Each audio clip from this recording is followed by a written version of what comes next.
清年里，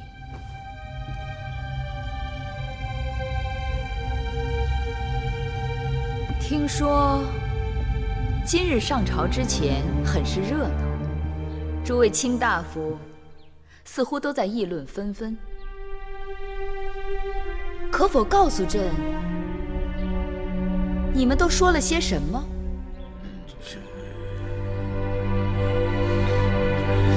司马将军，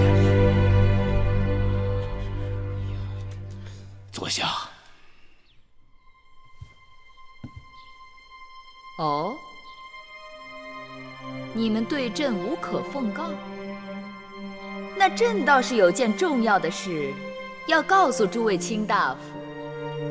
不知太后有何事相告？朕有一件大事要告诉诸位卿大夫。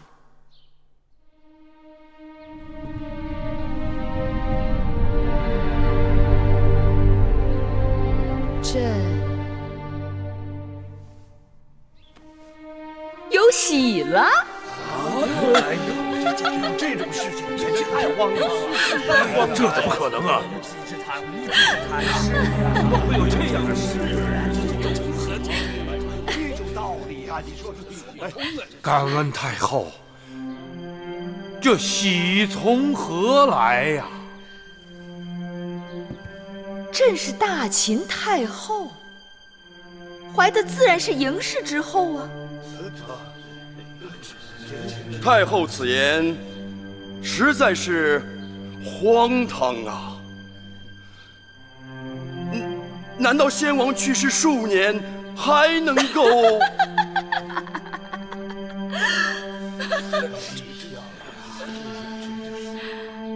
将军真是聪明人。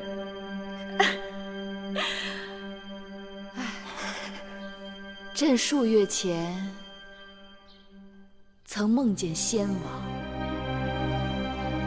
先王伤感，嬴氏子孙人丁单薄，大王孤单，缺少臂膀，故与朕入梦，孕育子嗣。这说不通啊！这怎么可能呢？简直是不是谈呐！太荒唐了！就是，荒唐！诸卿不为先王贺，也不为朕贺吗？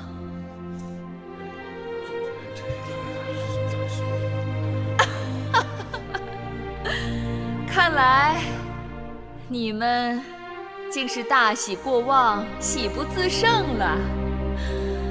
但朕这会儿身子有些不适，甚感倦怠，那我就先回了。太后，太后，此事太过急患，难以取位卿大夫。稍安勿躁，稍安勿躁。匪夷所思啊！听我一言。永瑞，你为何要阻拦诸人？对呀，此事就这么完了？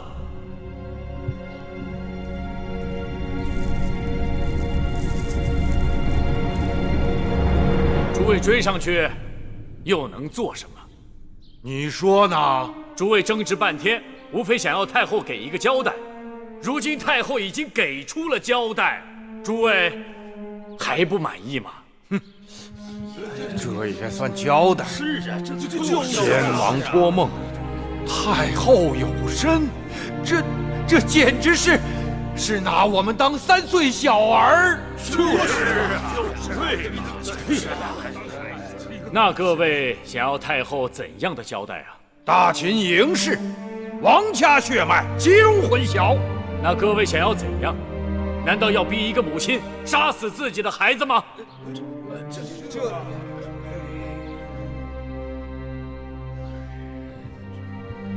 你等谁敢？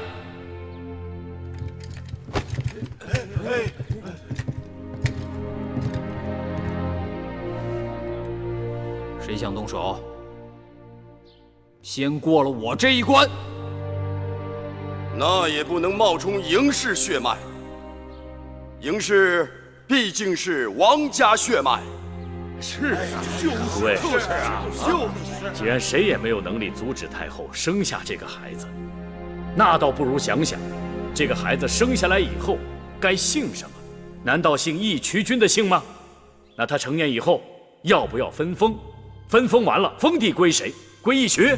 不行，大秦将士辛苦得来的疆土，岂能属于外姓？说道理，那只有姓嬴了。这断断不可。我等身为大秦之臣，若是坐视王家血脉从此淆乱不堪，何以对先王？何以对列国？何以对后人？列国？列国早有此先例。胡说！哪来的先例？诸位，这是什么？这是大秦的图腾——玄鸟。天生玄鸟，降而生商。周人始祖的母亲简狄吞玄鸟之卵，而生下周人始祖契。敢问，契之父在哪里？秦人始祖的母亲姜原采巨人足迹，而生下秦人始祖契。请问，契之父又是谁？那只是古时传说，何以能用之今世？好，始祖们太远，那就说说今人。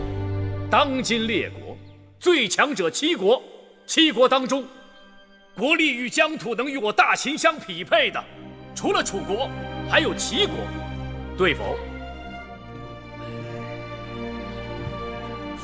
雍大人，我知道了，你别说了。楚离子，今日必须把话说开了。你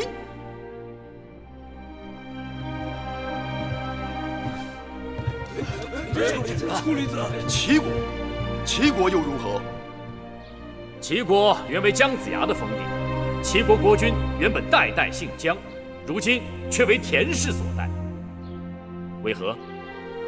田氏原为齐国之臣，一心渴望获得王权，无奈族中人丁单薄，无人帮衬，徒呼奈何。于是田成子想了一个办法，他广纳美姬，大招宾客，令宾客舍人出入后宫而不进，几年之间就多了70几个儿子。田氏因此而得以人丁兴旺，实力大增。至田襄子时，一举取代姜氏，而成为齐国之王。此为容焉，耻焉。诸位，太后生子，当为嬴姓妇。自然是要姓嬴。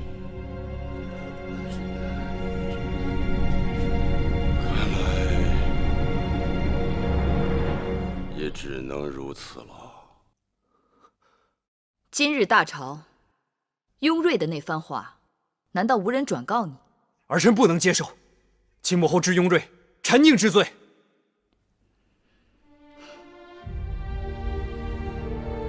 继儿，当初母亲怀上你的时候，也是受尽了千辛万苦。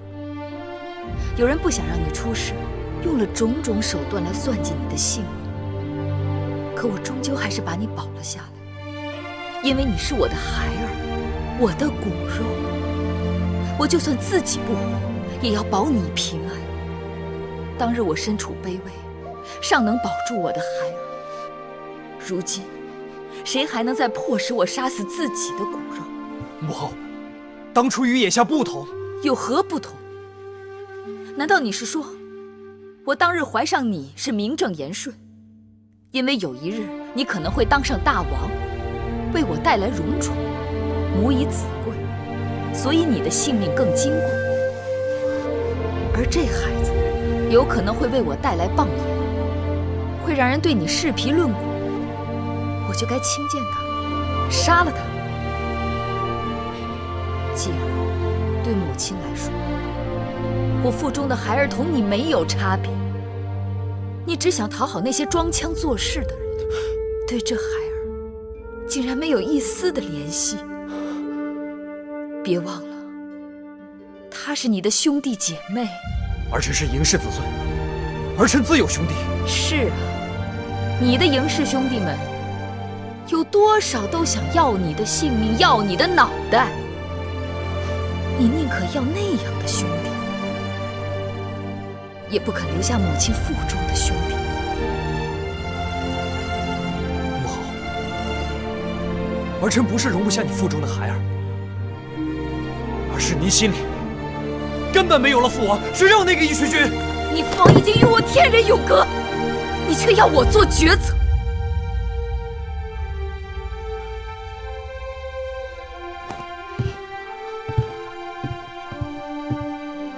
那好，我问你，你执意想认的兄弟们，如今大都被葬在城外的墓地里，而我腹中你的兄弟，却可以和你绕于膝下，做嬴驷的儿子。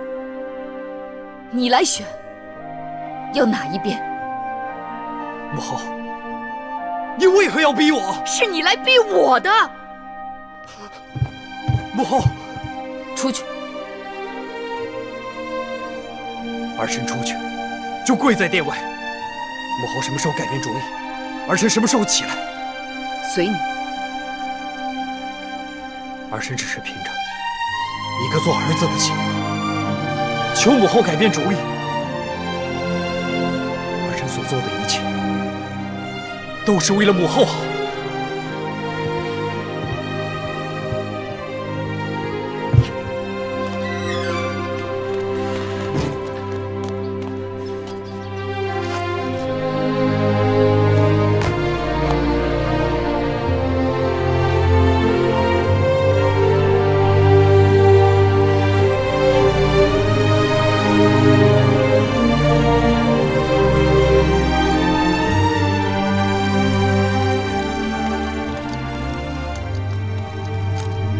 大王，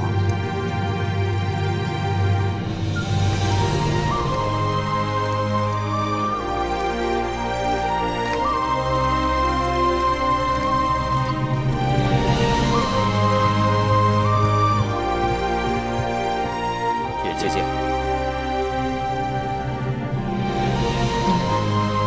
快赐座。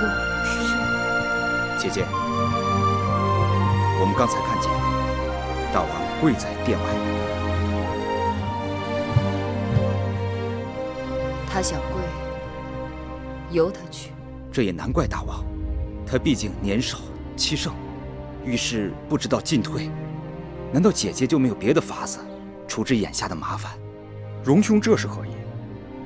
既然姐姐已有身孕，就该力保母子平安。更何况妇人堕胎那是性命交关的事情。我怎能不替姐姐打算？但就算要生下这个孩子，我们也可以暗中安顿，过后他人又敢说些什么？如今此事已被人四处张扬，让大王颜面无存，让我们不好收场。这倒也是，这些本是内宫事宜，究竟是谁把它传得沸沸扬扬的？我虽已在宣誓殿执掌权力，但不甘心情愿臣服的人依然众多，只是无可奈何。宣扬此事，拿他大做文章胁迫于我，挑动继儿与我母子不和的依然大有人在。荣弟，你的谏言并非不可，但却不能用在这个时候，更不能用在我身上。臣弟不明白姐姐的意思。言论汹汹，无非是逼我让步。我平定诸公子之乱，推行商君之政，剥夺了他们诸多旧有权势。如今他们只能示弱，我若退一尺，他们就要进一丈。我若堕胎，接下来我与义渠君之事亦成了罪过。世人做事心中有愧，偷偷摸摸。我若生下这孩儿，暗中抚养安置，那就永远成了对手的利器和束缚我的桎梏。此言有理，是臣弟思虑不周了。魑魅魍魉最喜人过，专喜窥人私隐，杀人于无形。那些不满之人，借此事到处煽风点火。处理此事，嬴氏大宗伯司马错为人耿直，难免受人蛊惑，上了他们的当。所以遇上此类事情，我绝不退让。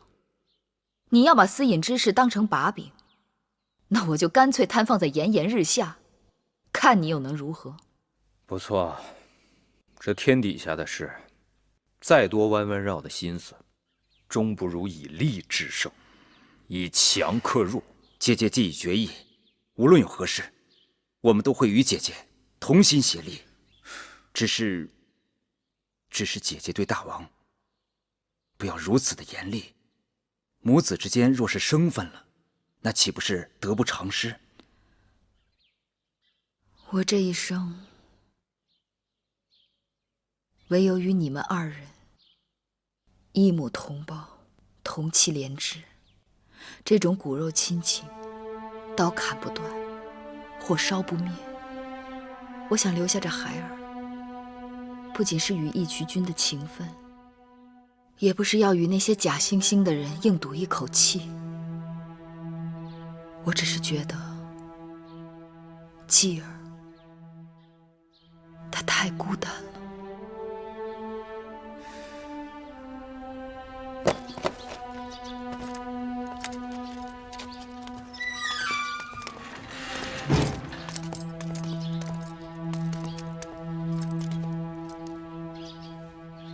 荣兄先回吧。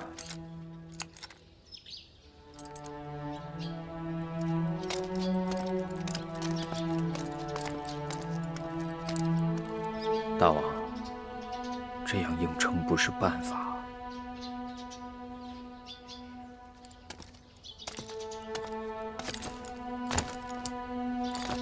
舅舅，你母亲的性子你并非不知，遇强则强，遇刚则刚。对她要以柔克刚，不可以硬碰硬。大王，事缓则圆。你这样跪在这里，伤的是你母后的心。况且太后怀有身孕，不能动气。大王和太后都深系国家，身体要紧。不如听舅舅的话，先回去歇歇，让舅舅来帮你转缓，如何？是母后让舅舅来的。是。我要听母后一句话。你母后已经有话，你先跟我回去，我自然会告诉你。舅舅，难道在母后心中，真的就一点也不顾及我的感受吗？你母后心里若没有你，又怎么会让我来劝你？大王，各让一步吧。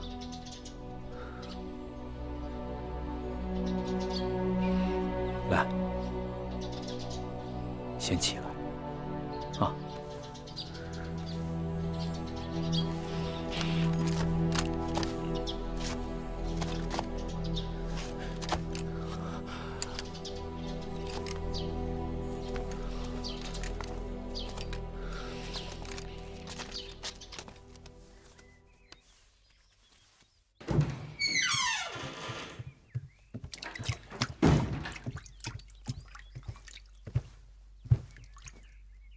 王后，我来吧。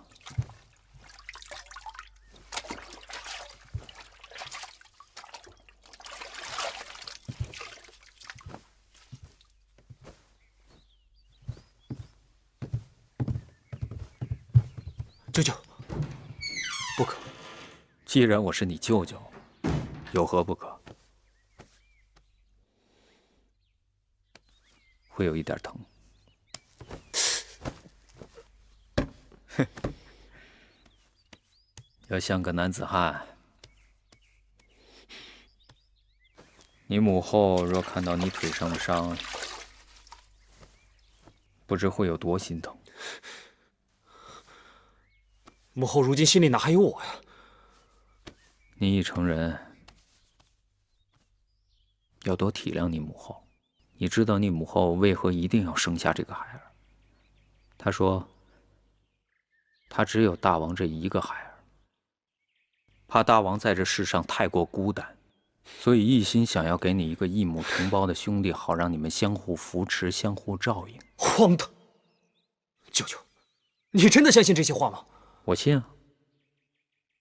他若说出其他理由，纵有100个，我也会驳了他。但唯独这个理由，我无言以对。为何？看看我，看看你米荣舅舅。我与他虽然不是同父所生，但你母后不管走到哪儿，有多苦有多难，从未放弃过我们。一有机会就要使我们聚在一起。这世上若还能够有什么让他低头的事，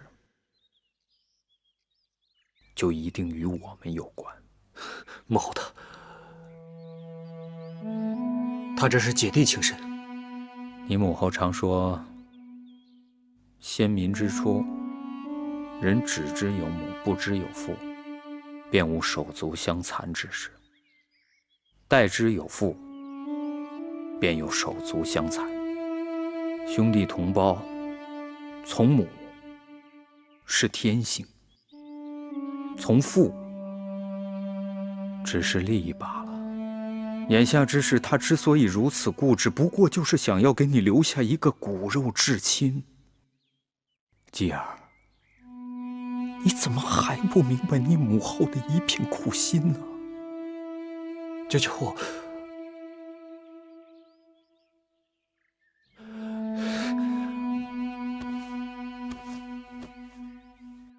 我的腿不那么疼了。新鲜的青菜，新鲜的青菜，看一看了。大姐，黄公子，太后在里边等你呢。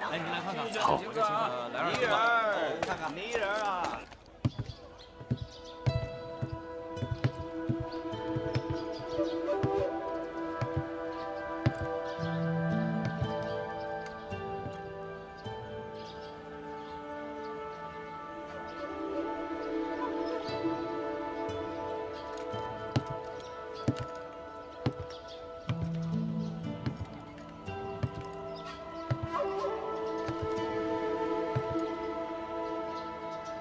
太后，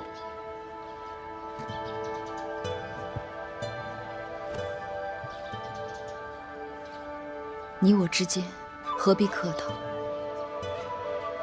那好，那我就仍称你为月儿。自从先惠文王过世，四方馆就被荒废了。我知道，眼下不是见你的好时候。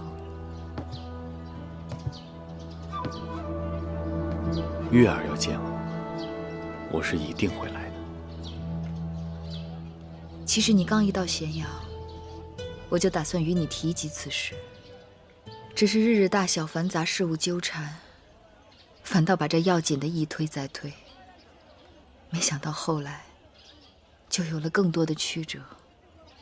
月儿是想重新振兴四方馆，不拘一格，招贤纳士。子贤，你懂我。我这样问你，真是愚蠢至极。这世间最懂我的人，当然是你了。月儿重振四方馆，便能重振大秦。得人才者得天下，这是治国之至理。只是你要与我商讨此事，召我进宫便是。你如今有身孕，最劳累不得，怎可亲临四方馆，车马劳顿？你还是事事把我放在前头。宫里满耳都是老鸭聒噪嘈杂，到这里来，这心反倒可以静下来许多。老鸭日暮聒噪，不去理睬它，自然会散去。别人倒还好，可是继儿本应当与我母子连心，连他也容不下我腹中的孩儿，真叫我心痛。正因为继儿和你母子情深，恐怕他在意的不是别的，而是怕别人夺走了他在你心里的分量。可继儿已经大婚，就算依恋我，也不该如此不通情理。大王宅心仁厚，但无论是谁，面对横刀夺爱，都不愿意听所谓情理二字。记得当日在燕国，雍瑞迎你回秦，我怎不知你对大秦社稷意义之重大，而我偏要百般贬义毁谤，希望阻止你回秦，因为我深知江山让人不堪重负，我怕因此断了你我的缘分。子信，去吧，去看看大王。他此刻需要的不是别的，而是你的舐犊之情。那这四方馆招贤之事，如果你信得过我，就让黄歇来打理吧。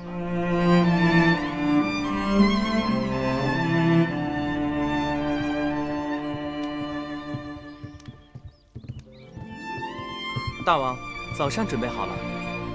寡人身子不舒服，没胃口。早膳是精米粥和枣糕，大王平日最爱吃的。那精米粥和枣糕再好，也比不上母后的手。你未曾品尝，怎知不是母后的手艺？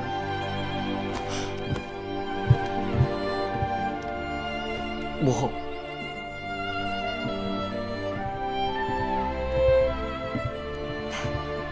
坐。这精米是今年的新米，枣糕也是早上刚刚蒸就的，还有这几样小菜，继儿尝尝，娘亲的手艺是否比得上从前？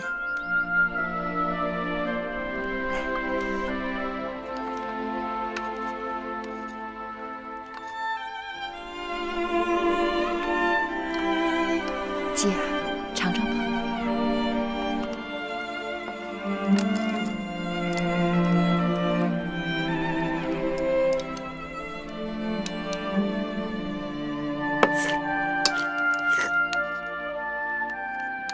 大王可好吃？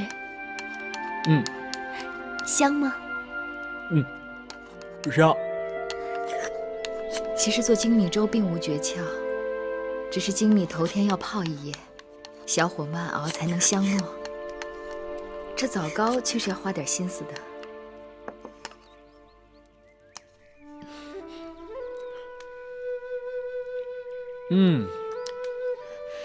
红枣用清水浸软后去核，加入桂花少许煮片刻，晾凉后再加入蜜糖水和那麦粉，慢慢搅拌均匀，然后将姜倒入蒸盘中，隔水，大约要蒸1个时辰。这么繁琐，母后您这是何苦啊？因为是做给继儿吃的，娘亲做给孩儿吃，做的时候高兴，见孩儿吃的时候更高兴。我5岁便与娘亲分开，刚满7岁，娘亲便过世了。我每每见到别的孩儿有娘亲疼爱，这胸口总是会酸酸的痛。决意有一日，若自己有了孩儿，定要对他千般万般的好，即便缺衣少食，也不能缺了娘亲的怜爱。娘亲知道继儿素来爱吃什么，我将教会米瑶给你做精米粥和那枣糕。就算有一日娘亲不在了，继儿也能有人照料，有人心疼。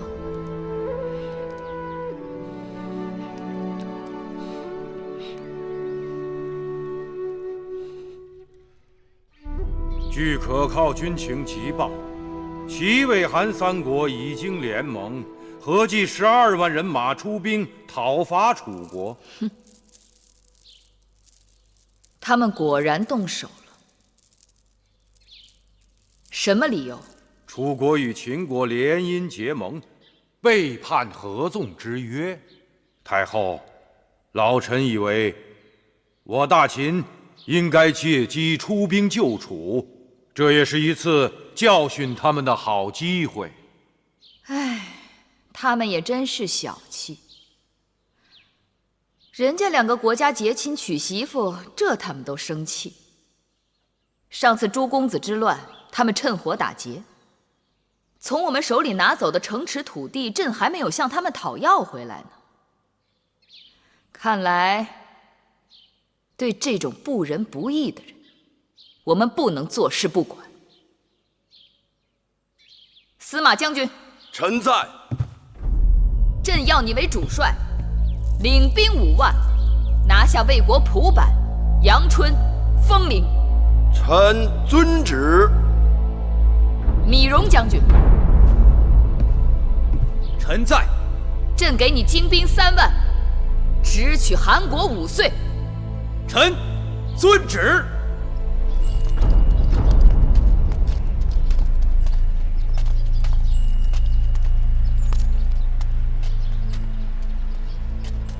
处离子，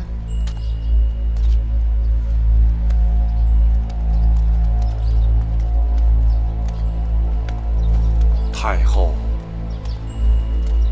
朕听说你得了脚疾，怎不找太医令给你好好诊治一下？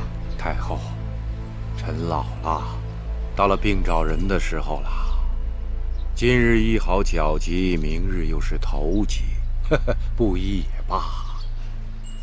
处离子聪明过人，怎会如此讳疾忌医？木心，小的在。你去一趟太医院，让太医令李密午后去一趟左相府。是，太后。在你的脚疾未医好之前，朕赐你软轿进殿，上朝理政。太后，僭越进殿，僭越了，万万不可，万万不可呀！有何僭越？若软轿能顶替王叔的腿脚，那是物尽其用。老夫不爱，倒是太后，太后您多注意身子。我还好，倒是处离子，自从那次雍瑞在大殿里提出“天生玄鸟，降而生商”之后，处离子来宫里议政的次数少了许多。老夫除了脚疾不便，还要操持一些宗室事务。处离子是大宗伯，自然事务繁忙。可王叔不仅该关照宗室里的孩儿们是否姓嬴，更该关照他们的心是否也姓嬴。太后说的对。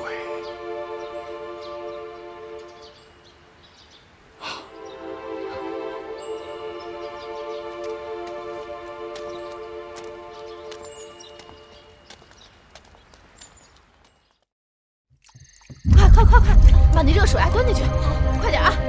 手脚都麻利点，快！哎，快点，手脚麻利点啊！热水，快进去，快点啊！这边，拿起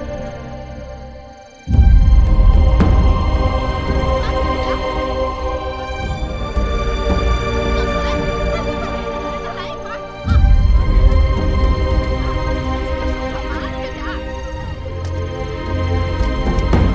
放好了。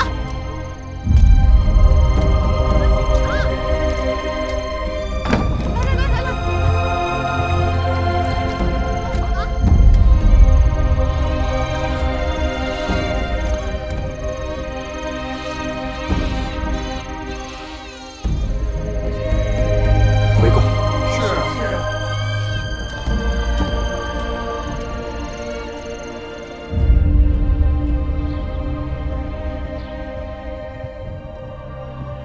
大王，你知道吗？生的是一个男孩。恭喜大王添了一位弟弟。是，我有了一个弟弟。王后，妾身在。你带寡人去看看。是。王弟睡得好香。臣妾替大王过来，大王也替母后高兴。他说让母后安心养好身体。不要牵挂朝政。继儿大婚后，的确懂事很多。瑶儿，你功不可没。母后谬赞。这是宫里新制的玉席，酷暑难耐，继儿怕热，你让她晚上睡这个。臣妾替大王谢过母后。去吧。是。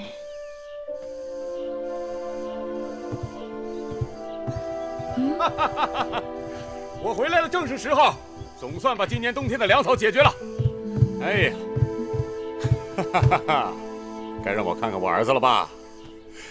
哎呀，哇，这么小，哈哈！来来来，让我抱让我抱。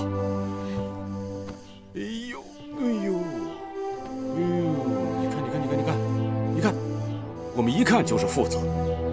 谁说的？这孩子的额头长得像你，眼睛却像我。像你，像你，像你一样俊俏。小公子怕是饿了，抱下去喂喂他吧。是。来，把孩子给我吧。高兴吗？高兴。因为孩子？因为想到孩子，想到孩子的将来一定比我更有福。哎呀，这世上谁人能比你更有福啊？啊？他们一定比我有福。待他们长大，大秦强盛，百姓富足，他们兄弟和睦相处，岂不比我更有福？他是我的儿子，我要带他回草原，我要教他骑马、牧羊、狩猎、征战。哈哈哈哈！我们一曲啊，又多了一位勇士。你要带他回草原？当然，他是未来的草原之王，他要继承我的财产和权利，自然要回到他自己的土地上去。跟我一起回草原吧。那你说说，你要我跟你回草原做什么呢？男人外出，女人管家。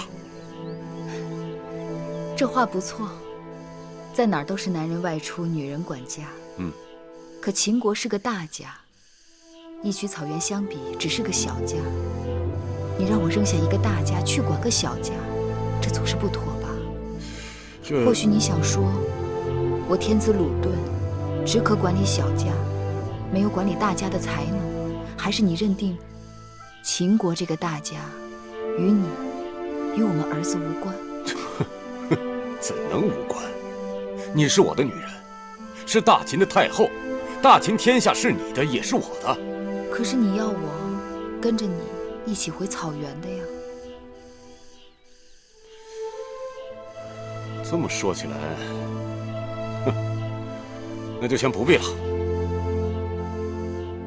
不过，草原是秦国西北重地，这一阵子西戎的胡人经常对我草原骚扰，让我大秦西北疆土不得安宁。你也该率部去把那里的地鼠狐狸给捉干净。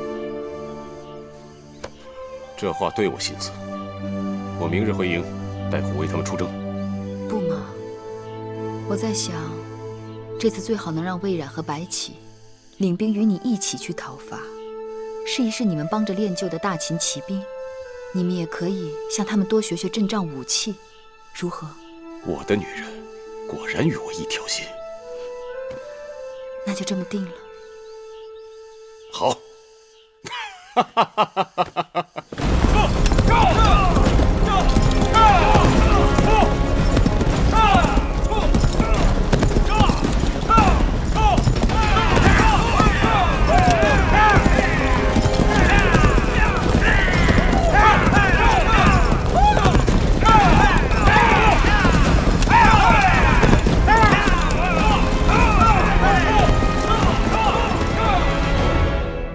母后，寡人昨日去北郊军营验兵，真是阵马锋强，锐不可当啊！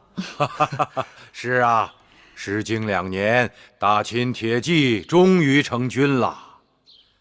年前，司马将军攻取魏国蒲坂、晋阳、丰陵等城池，米荣将军夺取了韩国5岁，年后义渠君又带着白起、魏冉荡平了西戎，而后挥师北上，从赵国手中夺回了我们的榆林之地。太后可喜可贺呀！自此以后，我秦军当横扫天下，威震中原。只是下一步，大秦该剑指何处？楚国。当初楚国趁我大秦内乱，拿走了我上庸之地，眼下是拿回来的时候了。母后说的在理，我们替楚国解了齐、魏、韩3国联合讨伐之围，楚王早就应该把上庸作为酬谢还给我们了。除此之外，从长远看，我们要一统天下的症结就在楚国。为何是楚国？楚国几代贤明君主开疆拓土，得国土5000里，几乎是列国的总和。气候温和，百姓富庶，带甲100万，车千乘，骑万匹。大王，得楚地者，得天下。既然楚国地大物博，恐怕暂时秦国还不是楚国的对手。现今楚王昏聩，重用佞臣，逐客以资敌国，自内需而数怨于诸侯。所以楚国只是一只病老虎，外强中干并不可怕。只是老臣唯一担心的是太后因楚国是自己的母国而放弃机会。眼下我们与楚国定有盟约，如果开战师出无名，岂不被人指责毫无信义？这个太后放心，只要太后愿意，机会会有的。你看，紫兰都已大婚，大王对她将来一点打算都没有。眼下看，尽管公子娶了秦国公主，但也难以动摇太子恒在大王心中的地位。为什么？我们紫兰一表人才，怎么就比不上那个米恒了？太子已立多年，尽管平庸，但从无大错。乍然要动储君地位，恐怕在朝堂上会引起内乱。晋大夫足智多谋，何事还能难倒你呀？唉，实在是有些无计可施啊。况且他人在咸阳做质子，规规矩矩，恭恭敬敬，想要挑他的不是，也无从下手啊。晋大夫，我记得你在秦国好像还有朋友，那个雍瑞不是和你还有些交情吗？何不让他想想办法？是啊，南侯莫急，容臣筹划筹划。哎，客官慢用。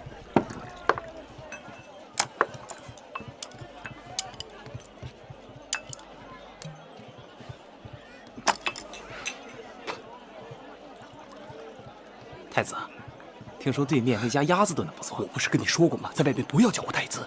是。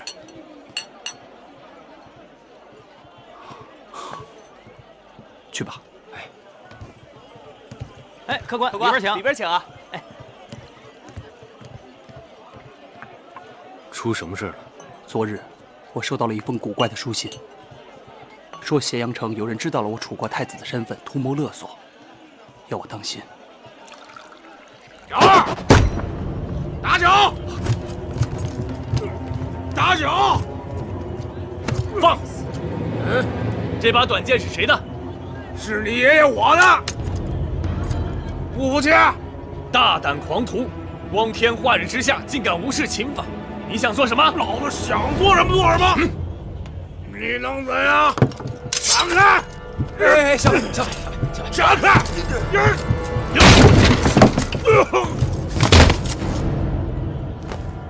你们几个竟敢跟我们动手！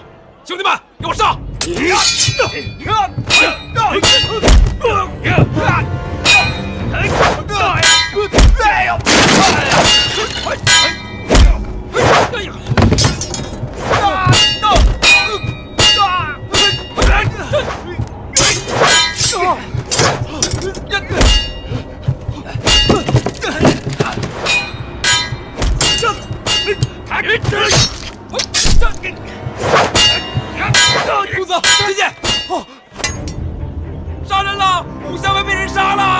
快走！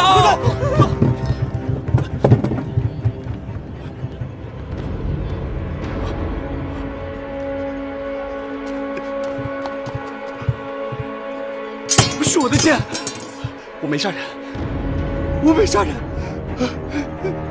子谦，你快从后门走，这里我来挡着。快走！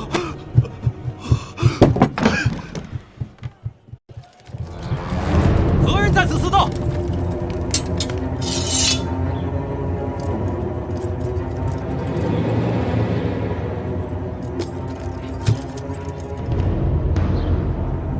在下黄歇看得清清楚楚，私斗之事便是躺下的军士寻衅挑起来的。人是不是你杀的？不是我杀的。你说不是就不是，跟我回去，见了我们廷尉说个清楚。带走。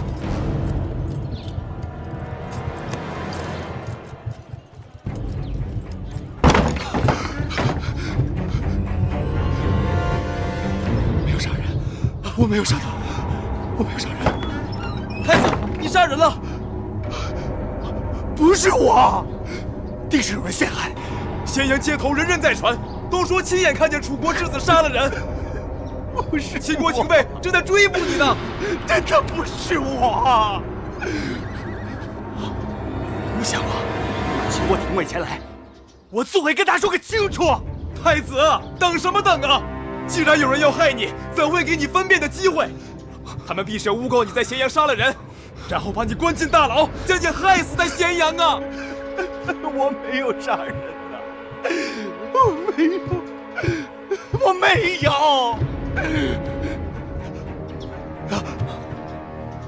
那我该怎么办？为今之计，只有先赶快离开咸阳，逃回楚国，再做打算。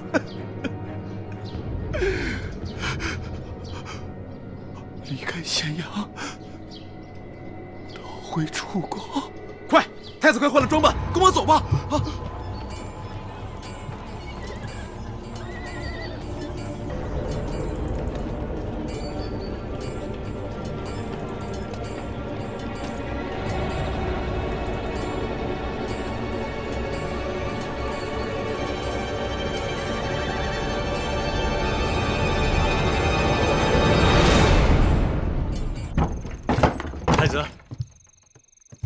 太子，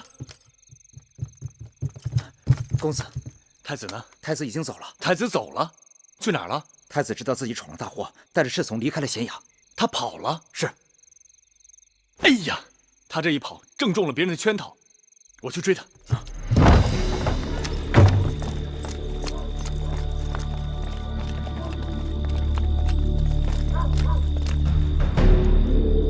蒙将军，黄公子。你可知道楚国太子恒杀人之事？太子定是被冤枉。冤枉？那他为什么还要逃走？这恐怕是事出有因，我这就去把他追回来。稚子出逃是大罪，你身为太子恒的陪伴使臣，难逃其咎。怎么，你也想趁机溜走吗？将军误会在下了。大王有令，不准黄歇离开咸阳半步。什么？太子恒杀人，跑了？是。李恒自来咸阳做质子，一贯谨想慎微，安分守己，怎么会有这等事？他杀人之事已被坐实。不过，即使如此，我仍猜是有人从中做了手脚。雍大人，不会是你做的圈套吧？啊，太后放心，雍瑞要做，也会比这高明。只是那陷害之人不慎走漏了风声，让雍瑞提前知晓，顺水推舟罢了。这样说，他们给了我们理由，对楚国说不了。正是。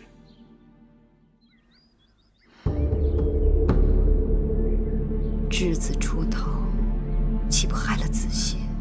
太后放心，子歇人才难得，微臣已派人将他留下。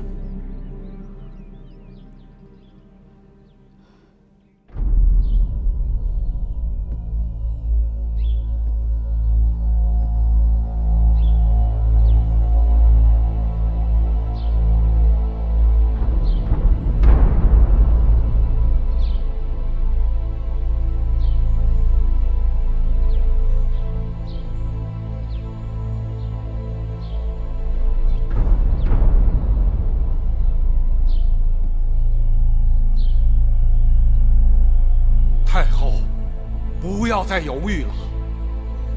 那楚国太子恒杀我秦国军士，本该黄害服罪，竟然私自出逃，此举对我秦国是大不敬。恳请太后、大王出兵讨伐恶楚。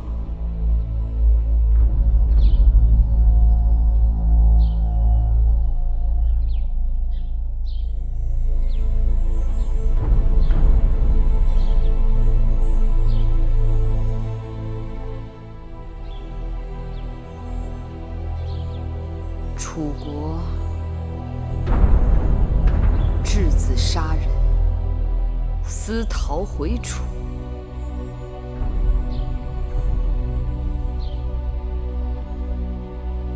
秦楚之意就此破裂。楚国如此侮辱我秦国，形同犬彘，不共戴天。我大秦当与列国联兵，共同伐楚。臣谨遵太后之命令。大王，眼下秦军已经攻下了重裘、襄城等6座城池，这情形是糟透了。金大夫，我楚军为何如此不堪一击？那秦国铁骑勇猛异常，我们的战车不是对手。况且，楚国这些年士兵缺乏训练，眼下分散各处还未集结。大王，一定要想个办法，否则秦人就要深入楚地，与我们全面开战了。眼下此事，可还有挽回的余地？金上啊，你不是刚刚才见过秦国的使臣吗？那就赶快再去疏通一下。实在是事出意外，楚秦联盟为莫逆之交，切不可前功尽弃啊！大王，大王，大王！莫慌莫慌，有什么话就讲。太子身为质子，私逃回国，才导致这样的祸事。依臣切看，只有严惩太子，以向秦国谢罪。夫人，如今秦国已经宣战，事情已然闹大。就算是寡人现在狠下心，杀了恒儿，只怕也于事无补。这可如何是好？金大夫，秦人那边什么意思？那秦国使臣说了，秦国太后与大王是至亲，一直从中斡旋，想要保住秦楚联盟。不过，诸国妒忌秦楚交好，不断使人恶意挑拨，不免使得秦王与其他重臣心生猜忌。眼下当如何是好啊？那秦国使臣还说，最好能够让2国国君见面会盟，解释清楚其中的误会，免得让别人从中做了什么手脚。大王，谁惹的祸事，让谁自己去承受。大王，不可轻易放过那太子恒。这个逆子虽然犯了错，但终究是寡人的儿子。看来这次也只好由寡人出面为他收拾残局了。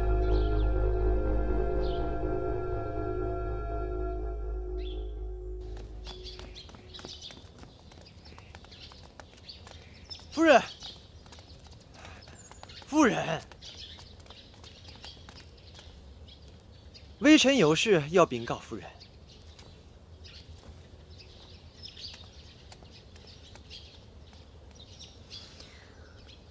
大王已经决定为那逆子担当一切，还有什么可说的？夫人，如今朝堂上下乱作一团，只有劝大王前去会盟，重建秦楚之意。也怪你无能。说好了让米恒闯祸，囚在咸阳，让大王废了他就是，怎么能让他跑回来，惹出这么多的事端？那边怎么回事，微臣也不知道。眼下多说无益，只有先平息了与秦国的争端，才能再提那废太子之事。劝大王与秦国会盟倒也不难，不过太便宜了太子恒。见过夫人。夫人，臣倒是有个主意。说。聪明人2次不可能被同一块石头绊倒。少废话。明说。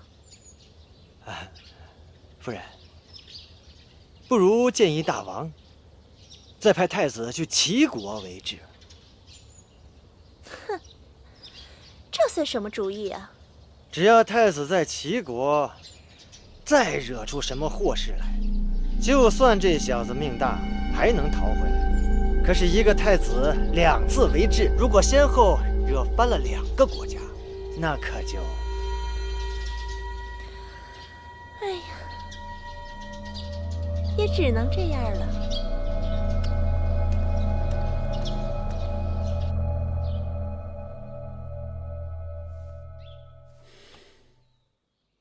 楚王同意会盟了，他曾把母后和舅舅害得好苦，我见到他，定不会轻饶他。楚王若是来了，我们获得的就不止3、5个城池了。只是此事我们还没有明示太后。楚国是太后的母国，只怕她在此事上会有所迟疑。再者，皇协一直在试图劝阻秦国对楚国用兵。大王不会不知皇公子在你母后心中的分量，他的话对太后多少还是有作用的。太后，公子歇来了。快，请他进来。是。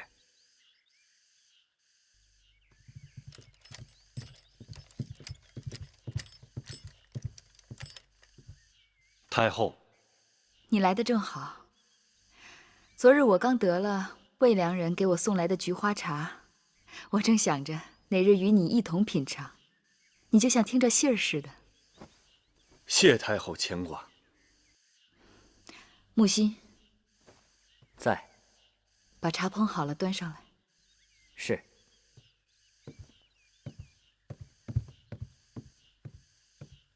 太后知道，我来此，并不是想品茶。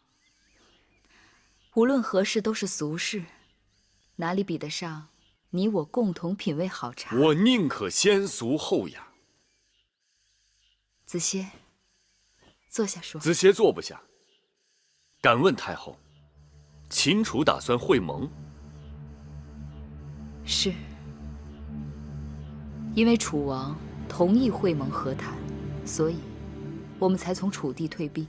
就算会盟，会盟之地该选择秦楚中界之地，怎么会选择武关？武关有何不妥？当年你我相约出走，不也选择了武关相会？武关在秦境，只怕楚王入了秦国会有不测。还未会盟，怎知有不测？这明摆着就是头顶利剑，悬而未斩罢了。子歇，你想说什么？你是秦国太后，秦楚会盟一旦有所不测，这便是无信无义之举啊！你该如何给列国一个交代？你若任凭秦军铁蹄踏碎楚国，有生之年，你该如何回到汨罗江？你该如何面对列祖列宗？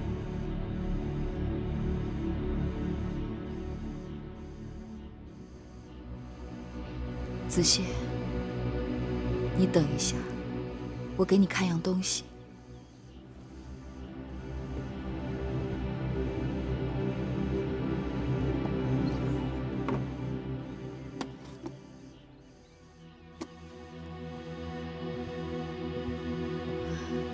子歇，你可知道里面是何物？秦宫中珠宝无数，子歇猜不出来。这是我当年离开楚国时取的一捧楚国的泥土。当日魁姑告诉我，若离了故土，去了异乡，水土不服，就用这故乡之土，每日取少许放在水里饮下，既可治疗水土不服，也可解思乡之苦。我就是用了这法子，度过了刚开始最难熬的一段时光。后来这些土就留下了，一直放在身边。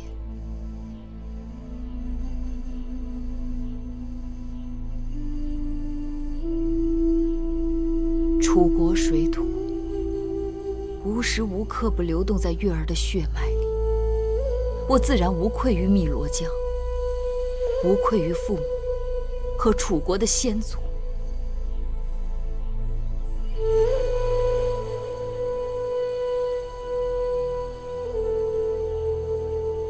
既然如此，子邪也无话可说了。但是，自太子恒出逃以来，我便一直被迫留在咸阳。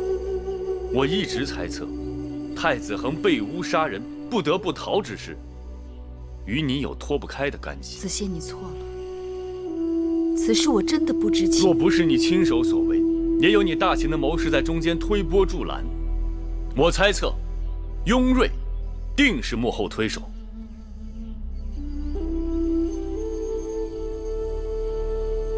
眼下秦楚交恶，千钧一发，一旦楚国危亡，子邪定要返乡，救楚国于水火。到时候，望太后不要拦我。我说过，我倾其所有，不会让你走的。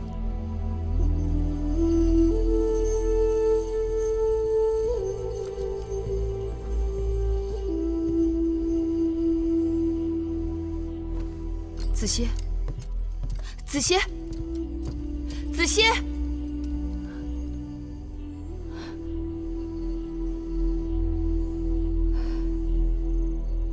母后，明日孩儿就要启程去会盟了。再有几日，楚王的车马也就该到武关了。知道了。母后以为，雍大人和冉舅舅的主意如何？武关会盟，不动一兵一卒，便能拿到我们想要的东西，那自然是好。母后，怎么了？雍大人让寡人给母后带一句话：眼下，太后不该只为一人、一事、一国着想，而该为天下着想了。那是自然。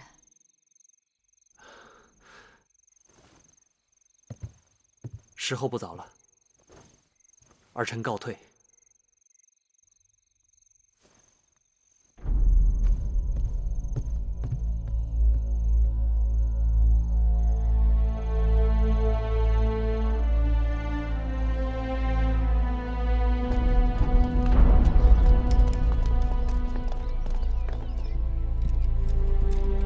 太后，太后，太后，你们怎么回来了？大王也回来了吗？臣弟快马先回来。与楚国会盟之事如何了？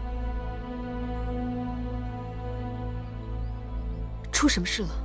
楚王进武关之际，大王下令关闭城门，并扣押了楚王，准备带回咸阳。不是早先说好，只要楚王答应割地致歉，便不动手的吗？早晚是要动手，大王只是性子急了一些。这哪里是性子急，这是授人以口实啊！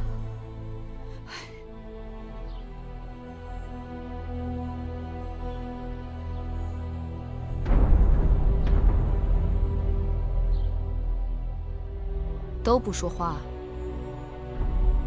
初离子，你为重臣之首，你先说。既然扣押楚王已成事实，敢问太后，楚王不日即到咸阳，此事如何处置？初离子认为，应当如何处置？天下皆知秦楚武关会盟，大王忽然下令关闭城门，将楚王挟持到咸阳。若此事没有一个妥善的处置方式，只怕会引起列国的质疑，说我大秦毫无诚信，以欺诈手段扣押他国君王，非人人君子所为，一定会引起诸侯的猜忌和敌意。只怕大秦以后难以取信于诸侯。楚离子此言差矣，是楚国质子杀人潜逃，毁约在先。楚王一直遮遮掩掩，不肯真心赔礼致歉。楚国的傲慢无礼惹怒了大王，这才命人将他带到咸阳质问而已。你以为这么说，列国会信吗？列国只是向我等要一个交代，至于信不信，由不得他们。如果他们真心想对我秦国开战，任你如何解释，他们都有动武的借口。假如他们不打算开战，无论给他们什么理由，他们都会欣然接受。雍瑞之言，初离子以为如何？如果大秦有足够的实力，说什么话诸侯都只能违心的相信，自然无法。但眼下，大秦的实力还不够，所以当务之急是要派出一妥当之人，游走诸国，说出一套令人信服的秦国大王扣押楚王的道理，免得诸侯猜忌，引发后患。唉，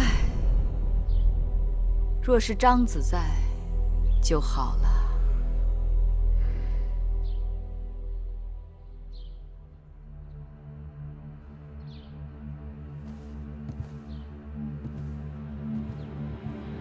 老臣不才，愿亲自出马去试一试。那就拜托初离子了。不知初离子打算如何向诸国解释？老臣还没想好。朕已经替你想好了，就说此事并非秦国大王所为，只是太后一意孤行。因为楚王与太后是兄妹，早年间在楚宫中曾有恩怨。此次武关会盟，太后把国事当家事办，此举确非君子所为。但太后本来就是一介女流，唯女子与小人难养，也就无需用君子之道衡量了。好在他们兄妹相见，说长道短，等到恩怨分明，就会放楚王回去了。太后如此说辞，完全是为大王着想，不计个人荣辱。朕是一妇道人家，有什么荣辱可言？行了，都散了吧。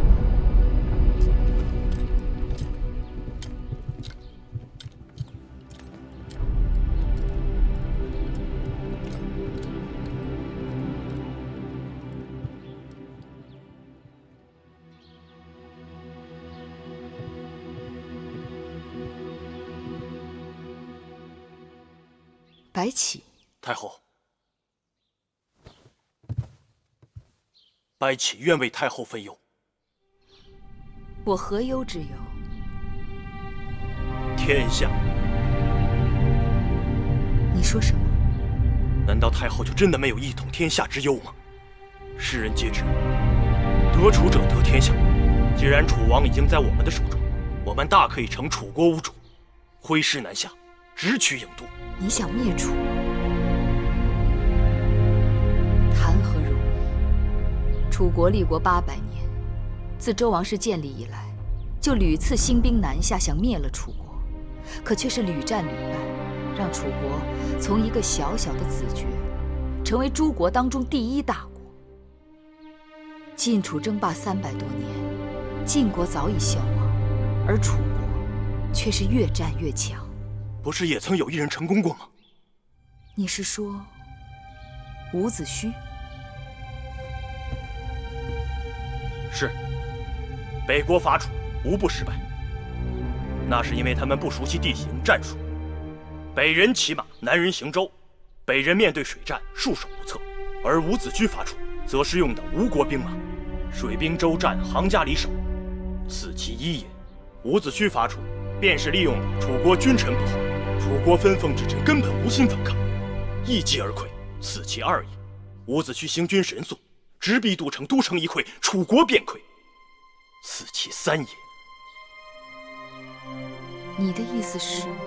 密戎将军在楚国待了多年，他了解楚国内情，更知如何用兵分化楚国君臣。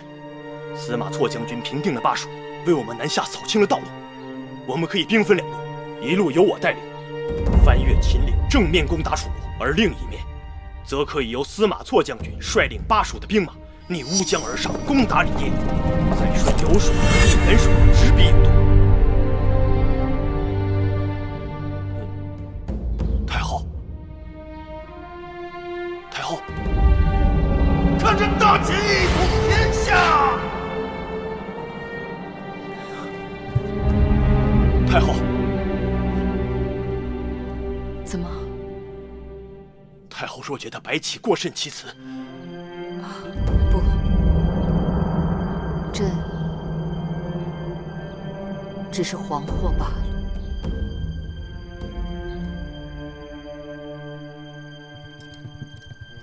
太后，拜见太后。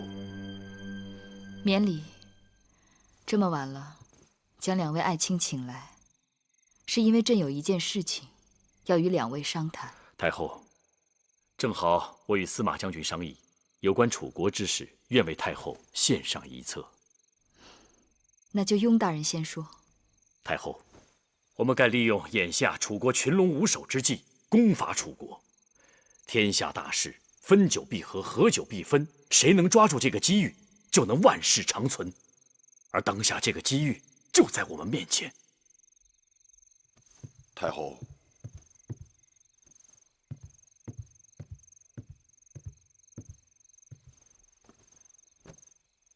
臣以为，我们可以从巴蜀出兵，沿江而下，直入楚国腹心，再要有一支军队正面攻楚。朕请2位来，想说的正是同一件事情。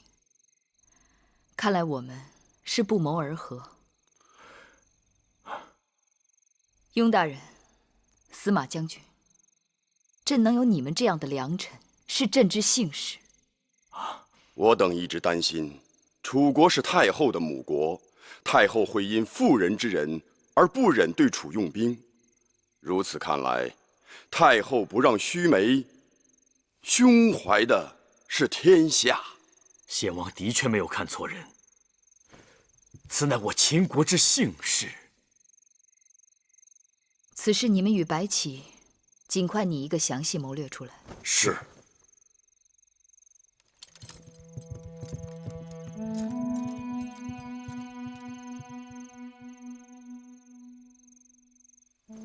太后，您只怕这件事情，我要愧对一个人了。太后，您说的这个人可是木心？在。明日请他到宣誓殿来。是。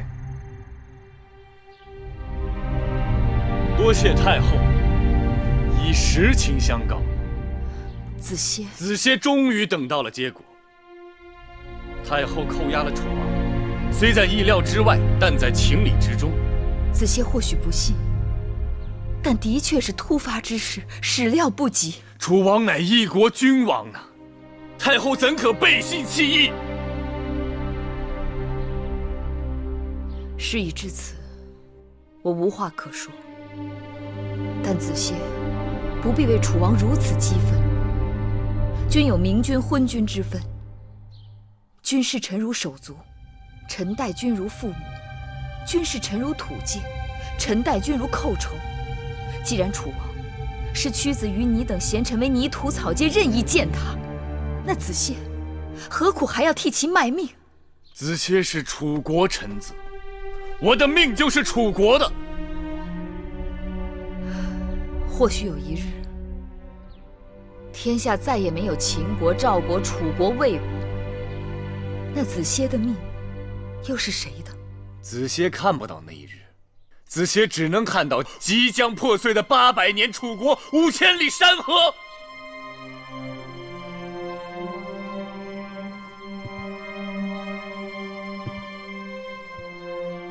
前几日，我去到四方馆，听到侧士们都在争论天下是否归一，这让我想到800年前，楚国究竟在何方？周天子统一天下，分封楚立国于丹阳，乃是子爵之位，地不过50里。而今楚国开疆拓土5000里，而周天子之地却连50里都不到。太后不用跟我说周天子之事，天命有归，这不在黄歇的把握之内。或许有一日，芈月要做的，就是周天子做过的事情。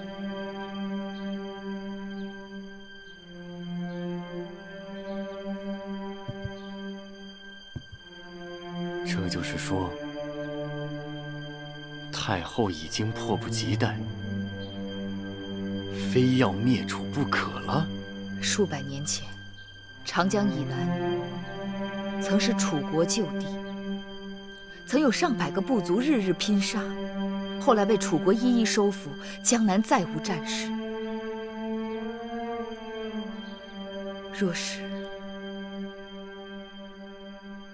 若是秦楚合并，那秦楚之间或许有那么一场大战，但战后就可以享几百年的安宁了。子歇总算明了太后的心思了。子歇，我的心思绝不瞒你，我要你留下。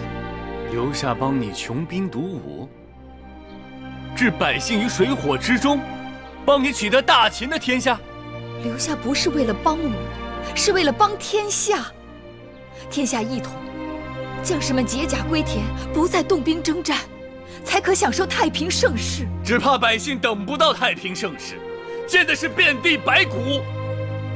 做任何事情都是要有代价的。这是你要的代价，不是我黄歇要的代价。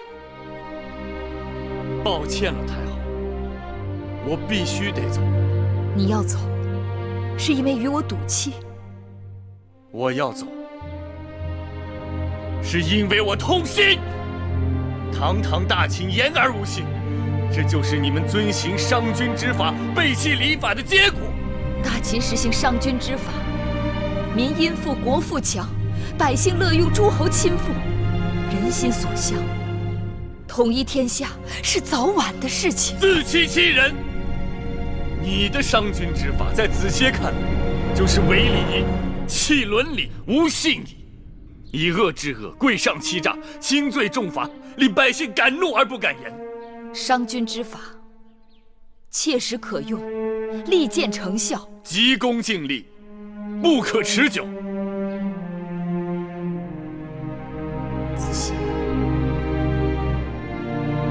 总有一日你会明白，今日之争我是对的，你是错的。你若信月儿，你就留下。你不再是月儿，你只是大秦的太后。抱歉，子歇帮不了太后。子歇去意已定，望太后不要留我。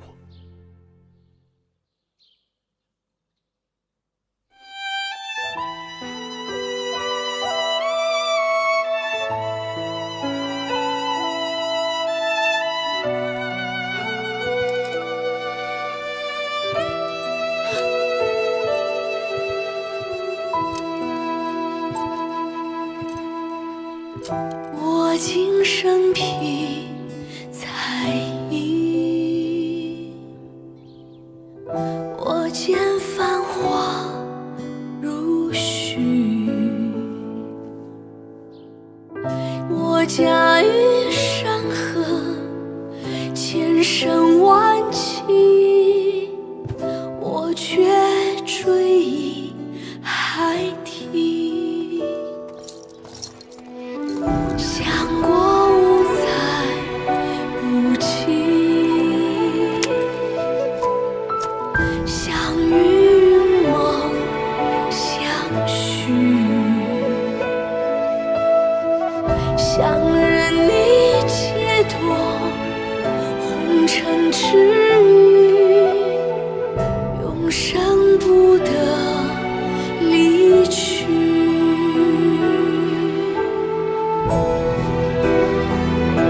西风向孤独的人吟唱，是谁在拿捏心里的伤？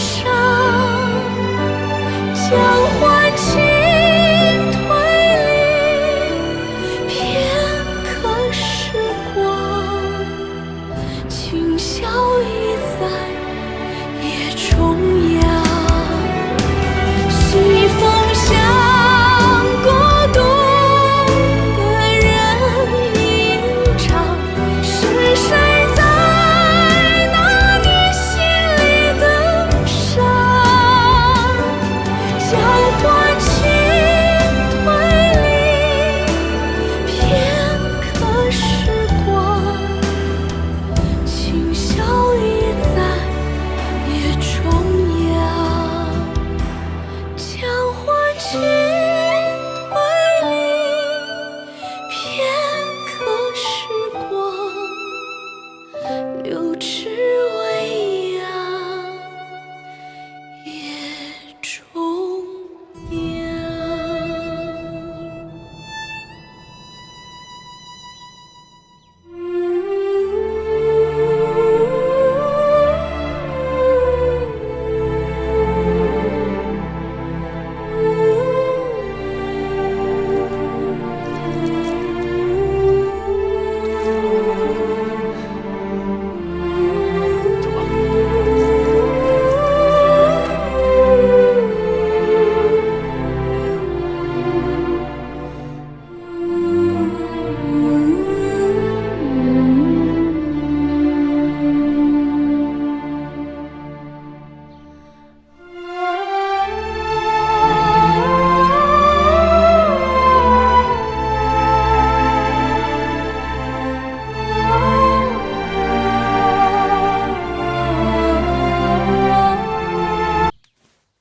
姐姐，有事吗？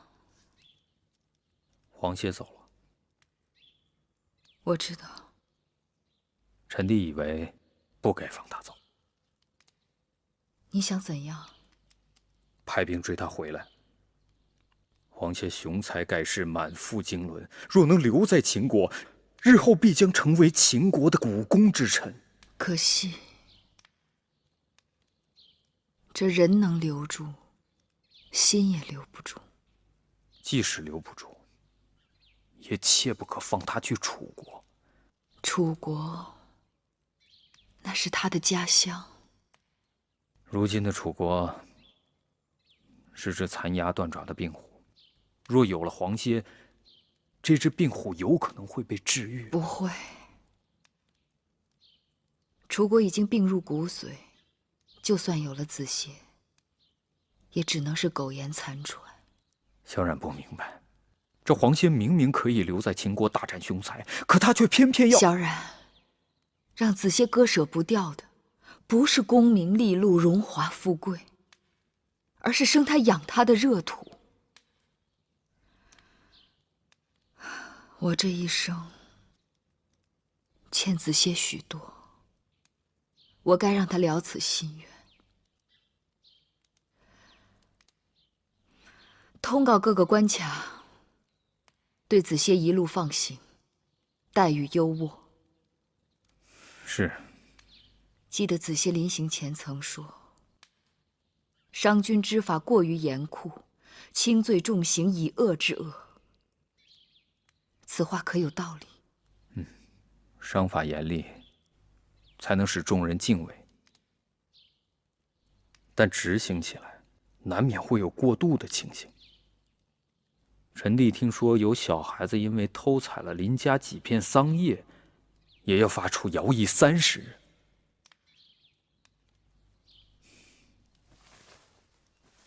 姐姐可还记得我这根手指？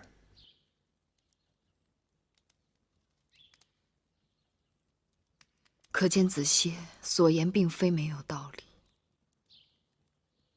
萧然，你去替我好好核查，在执行商法当中，若有滥用酷刑、过于苛刻薄情之处，应酌情予以纠正。是。还有事吗？伐楚事宜已经准备好了，可以说是万事俱备。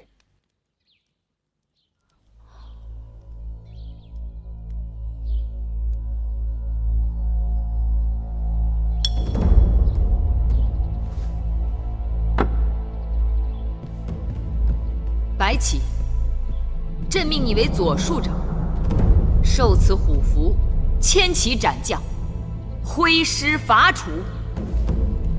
遵旨。公元前298年，白起、魏冉、李荣、司马错兵分2路进兵楚国，斩首楚军5万，得15城，楚国政局面临崩塌。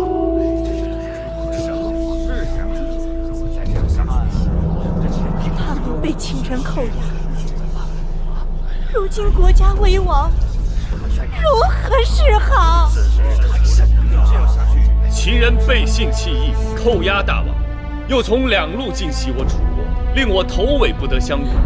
如今楚国危在旦夕，我等必须立刻整顿兵马，动用倾国之力，再度迎战秦军。如今大王尚在秦人手中，谁来下旨号令三军？那依晋大夫之意呢？这自然是要想办法先迎回大王。为了保证大王的安全，切不可做出触怒秦人的事情来。就是因为担心大王在秦国的安危，我楚国将士缩手缩脚，瞻前顾后，以至于我们3关洞开，秦人兵不血刃，长驱直入。眼看秦兵直捣郢都城下，我们若还抱着不可得罪秦人的想法，那就生生把都城宗庙都送到秦人手里了。那以你们之见呢？秦人扣押大王不放，为的是挟持大王，胁迫我楚国。我们对秦人退让越多，他们越不可能放了大王。为今之计，我们只有另立新君，让秦人知道，即便挟持了大王，也无济于事。那时候我们再与他们谈条件，才能够迎回大王。若立新君，当立公子兰。太子明明义立，为何要提公子兰？若不是太子在秦国为治，杀人潜逃，又如何会惹怒秦人，扣押大王？似这等不忠不孝不义之辈，又如何能再为楚君？大王在入秦之前已经跟臣妾说过，要废太子，另立子兰为楚。口说无凭，大王可否有留下诏书？太子恒在齐国为治，如今秦人攻城，火烧眉毛，这远水也解不了近渴呀！谁说太子恒仍在齐国？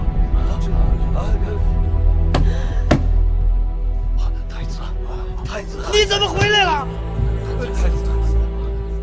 太子在秦国为治，私逃回国，导致大祸。如今太子在齐国为治，又潜逃回国。你难道嫌楚国还不够水深火热吗？南后有旨，将太子恒拿下。是。慢着！大胆！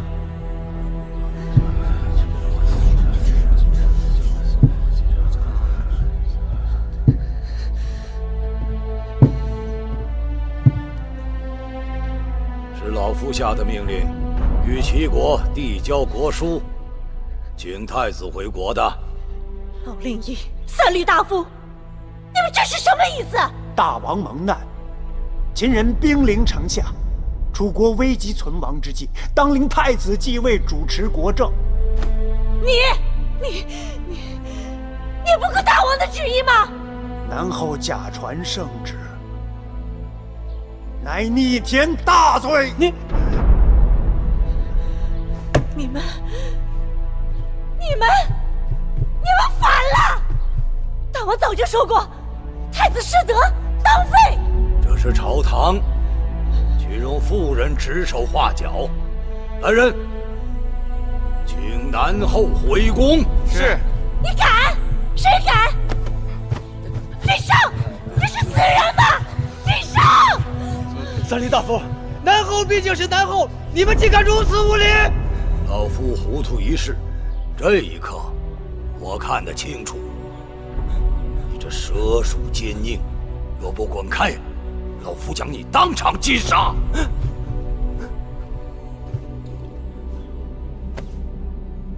太子请。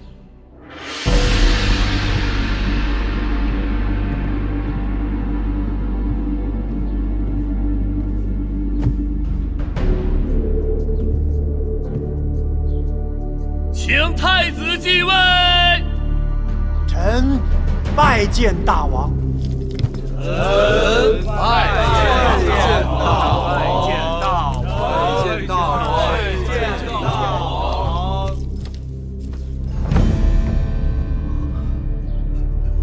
众卿，免礼。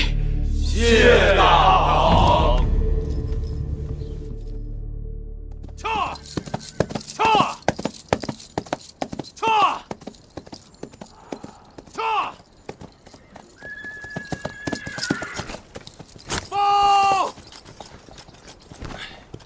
此刻太后还未下旨，我们该如何进？白将军、魏将军，太后下令撤兵了。什么？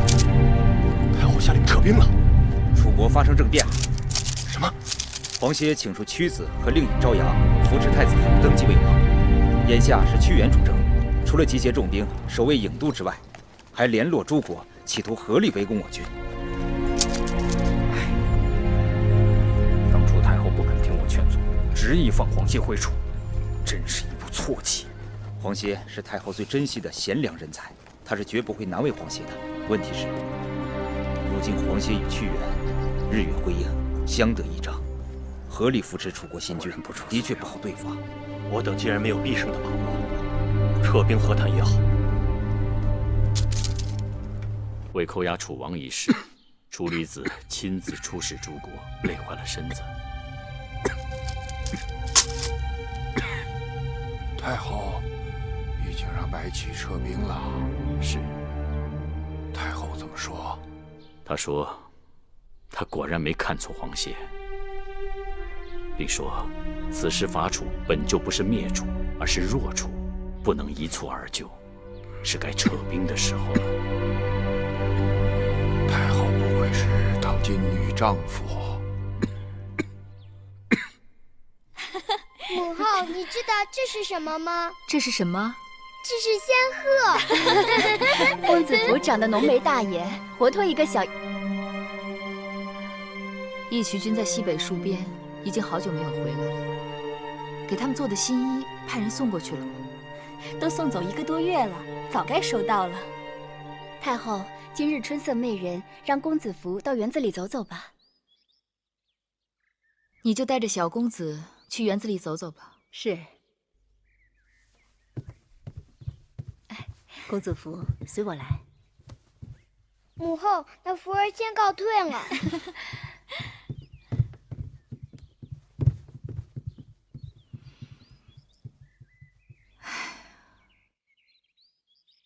去告诉大监准备车马，我要出门一趟，去见个故人。是。慧儿，替我梳妆吧。那慧儿给太后梳个何样的发髻？寻常的就好，就梳个楚国的发髻吧。你们当那故人是谁？是大王不远万里请来的楚国大王，也算是我的兄长吧。啊，楚国已有新君，这退位的楚王该称先王才是。先王？太后，陨了的大王才叫先王不是？是啊，其实他与死了也没什么区别。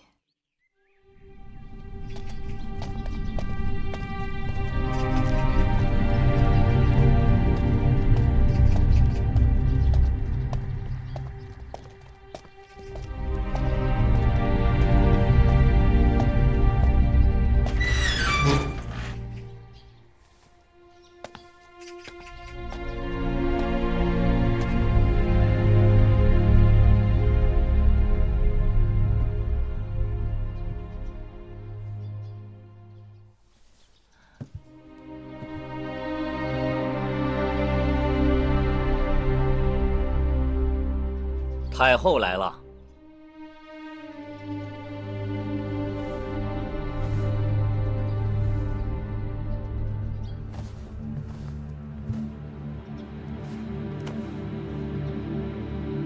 你可认识我？恕寡人眼拙。你不记得我了？父王留给你后宫兄妹几十个，你我虽然见过面，但你也早将我忘干净了。是你，你是芈月，你是寡人的王妹，就是你，害得寡人好苦。大胆！太后的名讳也是你能叫的，有何叫不得？我乃一国之君，你等却如此怠慢于我。行，吾王夷鲁不亲吾美女伺候，接我来咸阳，却不请我入咸阳宫，把我放在这郊外一个小小行宫，见不得人的鬼地方。这就是你们秦国的待客之礼。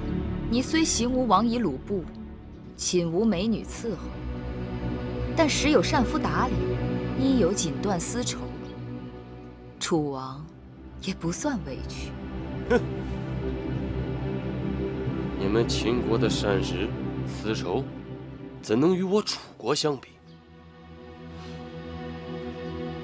你若识趣，好好的将寡人送回楚国，免得两国交兵，以血洗血。只怕当下无人肯为你发兵救驾。只要寡人下诏书，我楚国贤臣济济，晋上大夫对寡人披肝沥胆，还有老令尹朝阳，一贯是忠心贯日。可惜啊，你的诏书下得太晚。数月前，我秦军大举伐楚，连下15城。你们老令尹和屈夫子责怪你贪恋秦国山水，不肯归楚，所以扶太子登基了。你说什么？太子恒也已成为楚国新君，你后继有人了，可以安心了。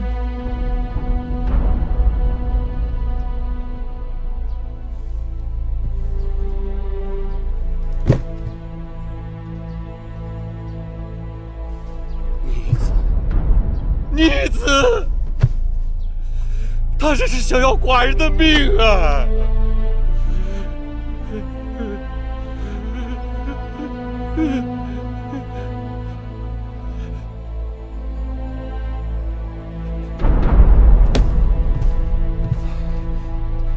王妹，你若将寡人送回楚国，待寡人复位以后，愿用半壁江山酬谢你。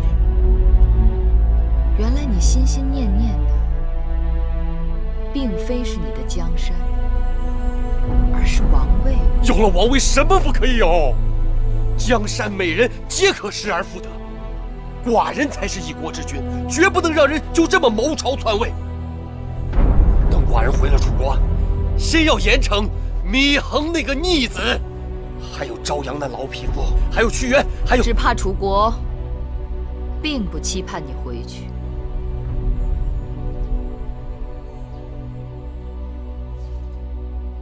芈衡得位不正，臣民不服。自寡人继位以来，肆意无不臣服。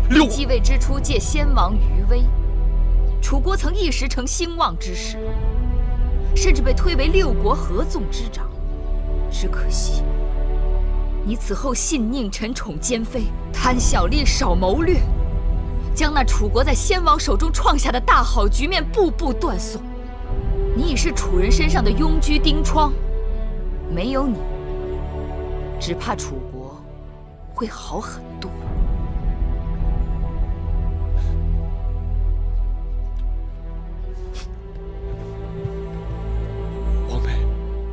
王妹，人非圣贤呐！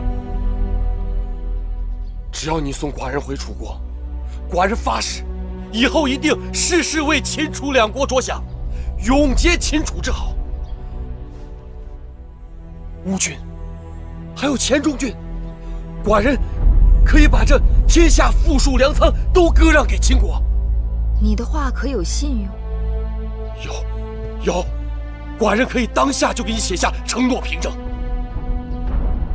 你已退位，你的承诺凭证不值一文。只要你能助寡人复位，何愁那些城池土地呀？我曾经被饿怕了，不喜画饼充饥。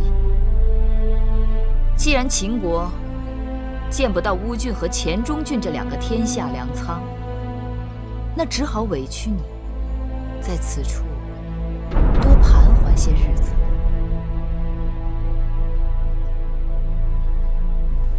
寡人要回郢都，寡人一刻也不能在你这穷乡僻壤的地方再耽搁下去了。你会回去的，既然你愧对父王的在天之灵，有一日楚地归秦，我会把你送回郢都去，把你关在先祖的陵园之中，日日向父王忏悔，让世人看看这昏君的下场。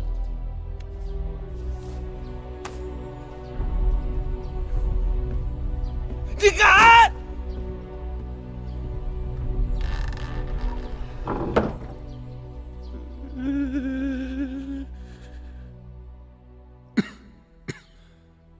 大秦功臣以魏冉、米荣、白起为首，勤劳国家，功德茂盛。特封魏冉为穰侯，米荣为华阳君，白起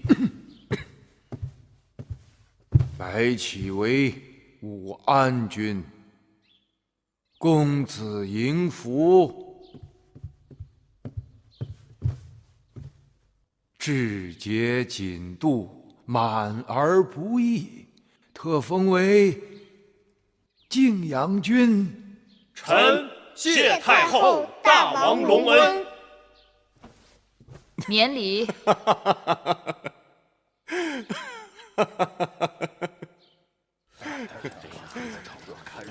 虎威啊，刚才看到了吗？我儿子多有出息。你怎么不高兴啊？那是秦国的分封，跟义渠没什么干系。怎么没干系？魏冉、米荣、白起是谁？我七弟。嬴福又是谁？我儿子。大王，那魏冉、米荣和白起是秦国的战将，不是咱们义渠的战将啊。那又如何呀？如今我义渠已经归顺秦国了，还分什么义渠秦国的？哼！可大王你儿子姓嬴，不姓翟。你说的这话我不知道吗？大王，太后是大王的女人，那也就是咱们义渠的女人呐。可她心里装的都是大秦的江山社稷，哪里有一分一毫是给咱们义渠的？够了！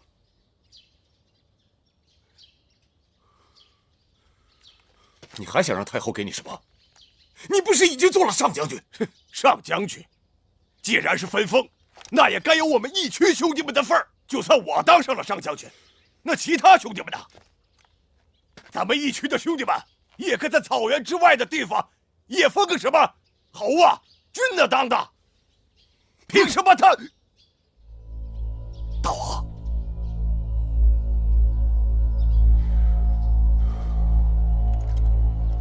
大王，雍大人，司马将军，在下有话。将军但说无妨。今日分封之事，只怕诸臣心中会有所不满啊。将军说的是公子服，他毕竟是太后的亲生儿子，大殿之上还有很多有功之臣，公子服只是个乳臭未干的小儿，寸功未立，太后却封他为君，居然与战功赫赫的白起等人并称，这未免太过分了吧？将军当知道，这晋阳君之位并非太后私心自用。这些年，义渠君及其手下立了大功，但义渠人只会打天下，不懂得管天下。太后不能分封他们，只好转封小公子。一来为小公子亮于人前证明身份，二来也是安抚义渠君之心呐。怎么说来也是无奈之举啊。当初太后对义渠人如此看重，是因为他们为大王登基及平定诸公子之乱立了大功。后来凭借义渠人之手，大清建立起一支骁勇善战的无敌铁骑。如今，在这支铁骑当中，你根本就不知道有多少是义渠人，多少是秦人。太后这么做，也是为了大秦的江山呐。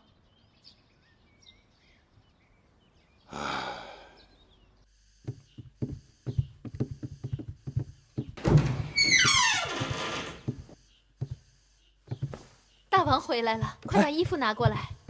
瑶儿，你马上就要临产了，怎么还动来动去的？应该多休息。瑶儿请大王更衣，太后说了，要在交房殿举行家宴，让大王过去。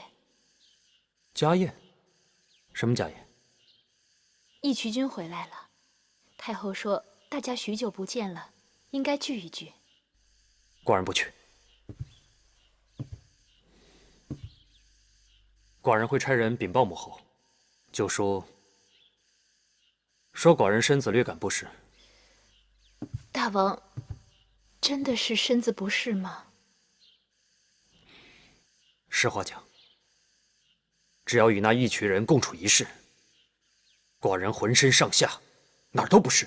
太后请大王过去，恐怕不只是为了撮合大王与义渠君，更多的是兄弟之情和母子情缘呀。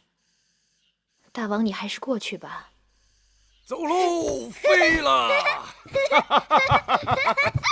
福儿，飞起来喽！在草原上就是这样的，飞哟！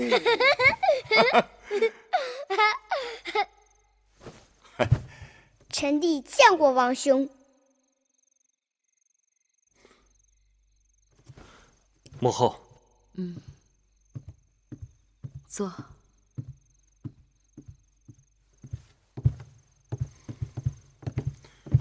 小子，你还是跟你的福弟坐下面吧。你说什么？你母亲的身边自然是我的位置。母后。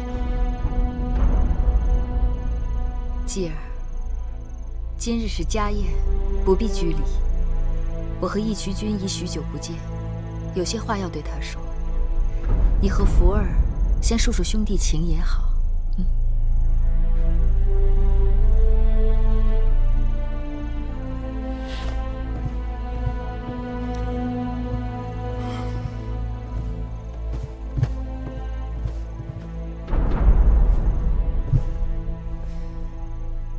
奏乐，献舞。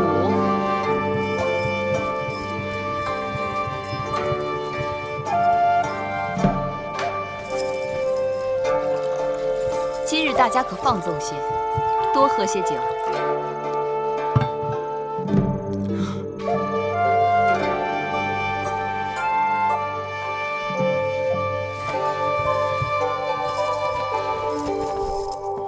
云儿，我们共饮此杯。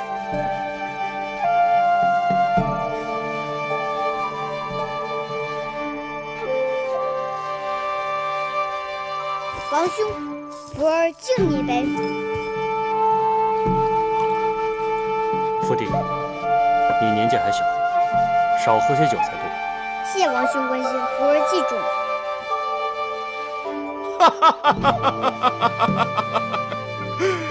哎呀，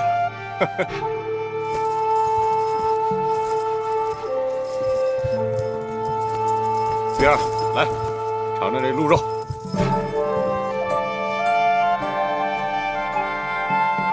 怎样？肉质鲜嫩，果然不错。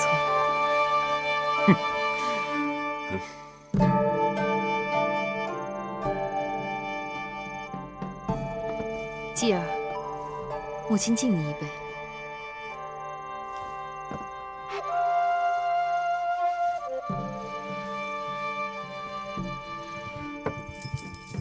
义渠君，尝尝这果子甜不甜？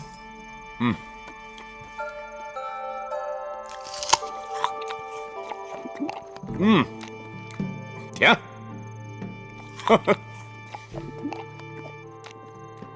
义渠君，寡人敬你一杯。来。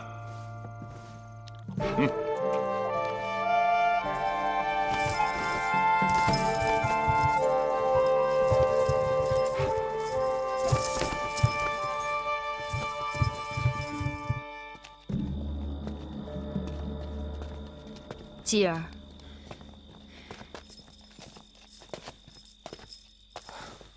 母后，有一阵子没有见到王后了，她可好？多谢母后挂念。楚王关押在咸阳郊外，毕竟父女一场，他心里一定忐忑不安。瑶儿识得大体，从未提及过此事。王后是个懂事的孩子。方才酒席间，继儿做得很好，王者胸怀气度，母亲欣慰。孩儿不明白母亲什么意思。义渠君生在草原，长在草原，不太懂得礼数，不必放在心上。他不懂礼数。当年他也曾面见过父王，难道父王在时，他也敢这样对待他？继儿，我大秦今日，有何理由要一个大王看戎狄人的脸色？我们是亏欠了恩义，还是逊色了武力？若是亏欠了恩义，这些年给义渠人的优容，大量的军械、财物、粮食，已经足以偿还了。他若还嫌少，寡人可以再给他几座城池吗？若是逊色了武力，那我们也不必再去伐楚、征东了。先把这卧榻上的戎狄给解决了才是。继儿，义渠君虽然礼仪有失，但他对我秦国，无论是过去、当下还是来日，都是极大的援助。你怎么可以为了一时之气，有这种自毁栋梁的想法？若是这栋梁妨碍了我们的腿脚，那就是放错了地方，让我们画地自求了。继儿，你喝多了。君王需要的是制怒、慎独。等你明日清醒了，再来同我说话。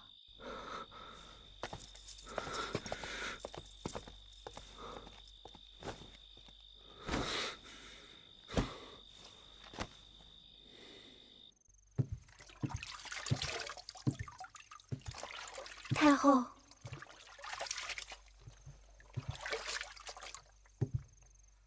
你们怎么站在这儿？义渠君不让我们进去服侍。你们去门外候着吧。是。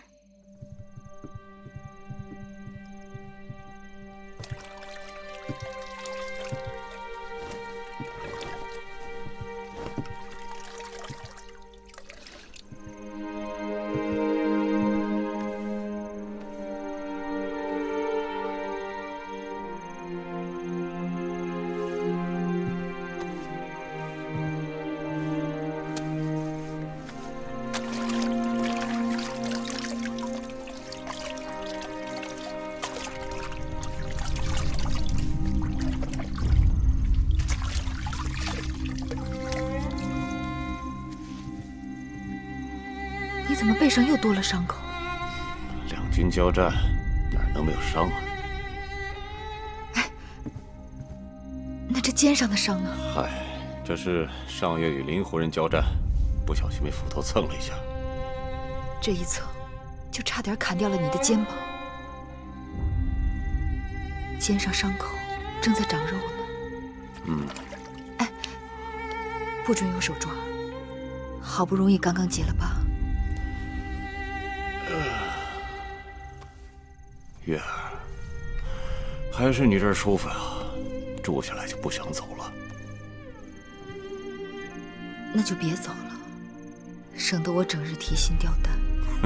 那可不行，你天生就离不开这一道道宫墙，一道道门，我却离开了草原不能活。我没逼你跟我回草原，你也别勉强我住到你的四方天里来。你这匹不知归家的野马，你怎么就不惦记我，不惦记福儿？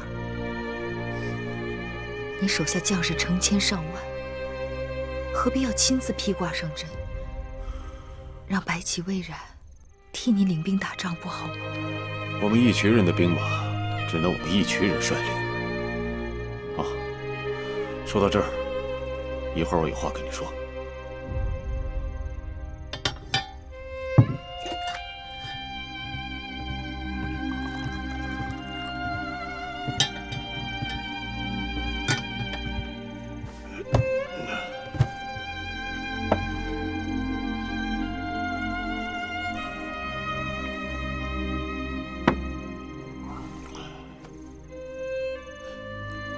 你要跟我说什么？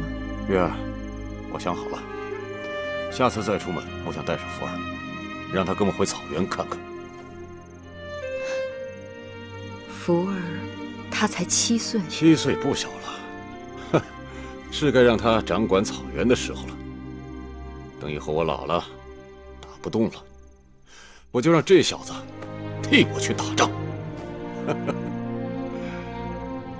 福儿是秦国公子。我已经给他封了城池，将来他麾下自有百战之将，何必要他亲自出征打仗？你这是慈母多败子，你想把我们福儿养成屋檐下的小家雀，不骑马不打仗，哪能算得上我们义渠的男儿？义渠人和秦人各有长短。义渠人到了秦国就要学会秦国的规矩，并非事事都要靠刀剑和拳头。好男儿也不必从生到死都在马背上。你说的好男儿就跟你儿子一样，啊，永远在人面前唯唯诺诺，俯首帖耳。什么我儿子你儿子，他们都是你我2人的孩儿。继儿有何不好的？知书懂礼，善解人意。倒是你，身为长辈，故意招惹他。今日家宴若不是继儿大度，我还不知如何收场。他不高兴，动手就是了。你要跟自己的孩儿动手吗？哼，算了，他姓什么呀？姓嬴，他不姓翟。哼，在这个宫里啊，连我自己的儿子都不能随我的姓。哼，你是诚心想有一日断绝我们的父子亲情啊？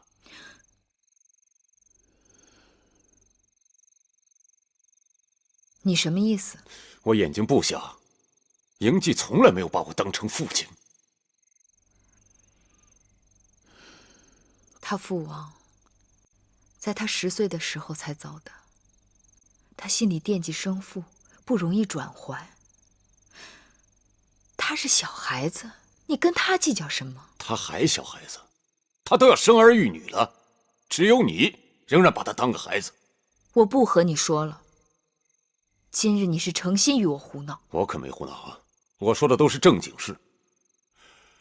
你这个太后再威风，那也是我们义渠的女人。若朝廷分个有亲有疏，那也得先让好事落在我们义渠人的头上。说到底，这秦国天下，也有我们义渠人的一份儿。